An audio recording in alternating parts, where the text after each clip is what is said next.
очень понравилась мне ярмарка, и я приобрела шарф, сделанный в Крыму. Мне нравится очень такой шарф.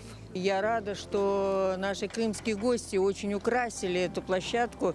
Столько мастер-классов, интересных встреч получилось на этой площадке. Колоритные работы привезены, мастер-классы здесь проводили, провели в районах при выезде.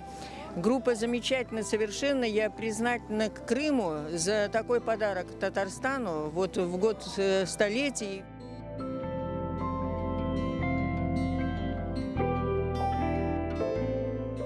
Я приготовила заранее, значит, платочек, подрамник, рисунок. У меня приготовлен заранее только потому, что это долгое производство. А у нас люди, конечно, им хочется шоу и быстро, и чтобы интересно было. В этом случае я заранее готовлю все, а потом расписываю.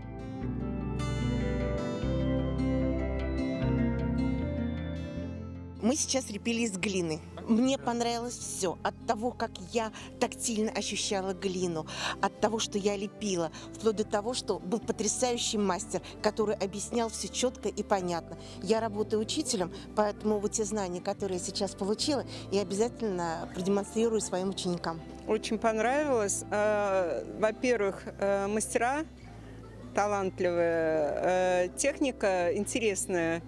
И я вообще люблю все рукотворное. А на наших глазах провели еще мастер-класс по батику. И на наших глазах рождалось чудесное панно. Причем такими точными мазками, что удивительно. Очень познавательными были комментарии о традициях, о том или ином изделии.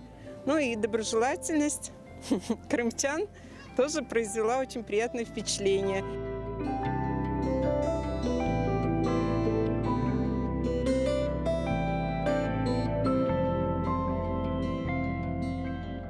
Мы не могли не привести к вам традицию крымских татар, угощение гостей кофе. В наших домах очень уважают мужчин. И, конечно, за столом в первую очередь всегда все подается мужчинам. Мы так и сделаем. Рахмат. Хайрликен сизге.